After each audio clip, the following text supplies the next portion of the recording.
Bonjour et bienvenue. Aujourd'hui, je relève le défi de la chaîne Découverte et Nature du 13. Défi entre guillemets, qui nous demande de présenter 3 couteaux qu'on prendrait pour les vacances. D'abord, un petit peu de contexte. Personnellement, les vacances pour moi, c'est plus dans un milieu aquatique, on va dire. Enfin, aquatique, au bord de la mer, au bord d'un coin d'eau.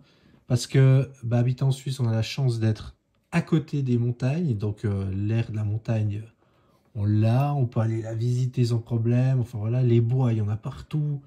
Vraiment, on a de la chance en termes de nature. Ce qui nous manque, c'est la mer, clairement. Donc souvent, quand on part pour des grandes vacances, pour les peu que j'ai, ce sera plus vers la mer. Parce que l'air de la mer, c'est important aussi. Voilà. Vous comprendrez un petit peu pourquoi ce contexte plus tard. Donc, le premier que je prendrai avec moi, mais ça comme d'habitude, c'est notre ami ici, Victorinox Outrider. Pour moi, s'il devait rester qu'un couteau suisse, enfin qu'un couteau tout court, ce serait lui, vous le savez. Parce qu'évidemment, il a une lame grande qui se bloque, qui permet d'à peu près tout faire. Faut pas aller chercher trop loin parfois. Il a évidemment les petits outils qui font plaisir tout le temps, décapsuleur, tournevis. Évidemment qu'un multitool comme ça sera pratique en vacances, si vous devez bricoler, réparer vite un truc. Ouvre-boîte, tournevis. On a quoi? La scie. Bon, vous allez me dire, alors en l'occurrence, au bord de mer, c'est pas le truc qui va vous servir le plus, mais bon, il est là. Vivement qu'il sort des 111 mm sans la scie. Mais avec la paire de ciseaux, ça n'existe pas, Enfin bref. Et puis, la paire de ciseaux, justement.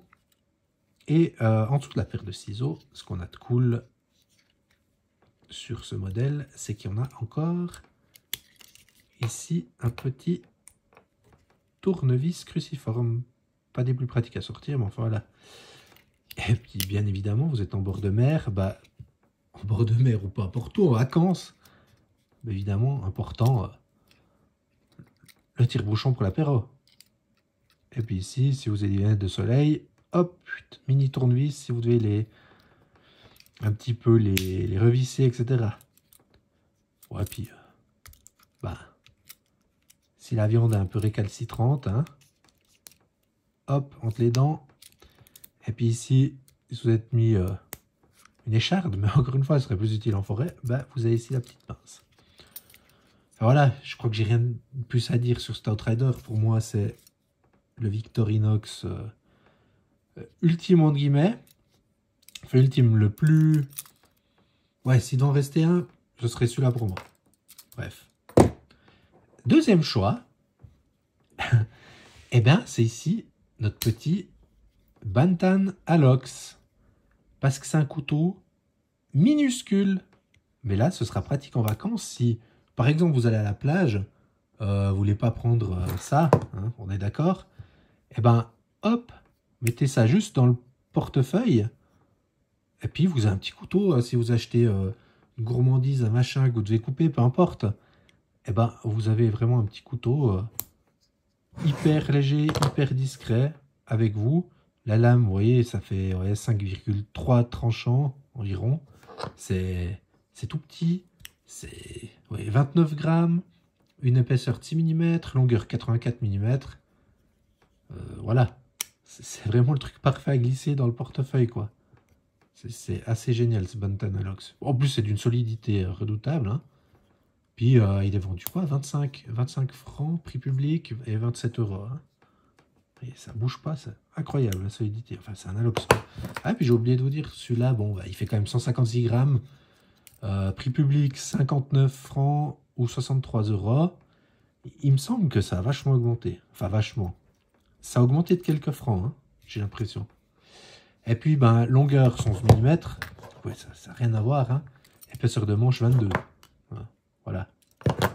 Mais on va venir, en fait, au troisième. Et le troisième, pour moi, ce serait le Florinox Kiana. Parce que je trouve que pour couteau de table, couteau de cuisine, si vous devez cuisiner, si vous êtes en camping, je ne sais quoi, il est génial en fait. J'ai fait une vidéo sur ce sujet, lui aussi, c'est une vidéo du début de la chaîne. Mais lui, une vidéo assez récente et je sais, hein, je suis vraiment impressionné par ce qu'il y en a. Il coûte 16 €. Il a une longueur fermée de 113 mm, une épaisseur de manche de 12,5 mm et un poids de 52 grammes. Voilà, pour se faire une idée. Hop, taille de lame. Moi, je trouvais ce qu'il y en a impressionnant. Alors après, il n'a pas forcément d'âme. Hein, Jean-Luc. Il n'a pas l'âme d'un Opinel, on est d'accord. Mais je trouve que c'est... Ouais. Vraiment qualité-prix, c'est incroyable. Puis justement, je prends un couteau de ce type parce que je dis 16 €, ben voilà, vous le perdez, vous n'avez pas à en pleurer, quoi. Vous le faites voler, quoi. Il tombe à l'eau, enfin... Ouais, c'est pas du dommage, c'est vraiment de l'utilitaire, mais du très bon utilitaire à mon sens. Alors évidemment, pour ce canard, ça aurait très bien pu être un Opinel numéro 9. C'est l'esprit, hein, j'entends un petit couteau pas cher et pratique avec une belle lame. Un Opinel numéro 9 aurait très bien fait l'affaire aussi, mais moins pratique dans un contexte typiquement, on va dire, aquatique. Hein, le bois, bof. Hein. Après, c'est Jean-Luc qui doit m'apprendre le coup du savoyard. Hein. Hop. Je sais plus comment on fait là, parce que le bois gonfle et puis ben voilà. Après, vous auriez pu l'ouvrir. Parce que un douk-douk irait aussi, hein.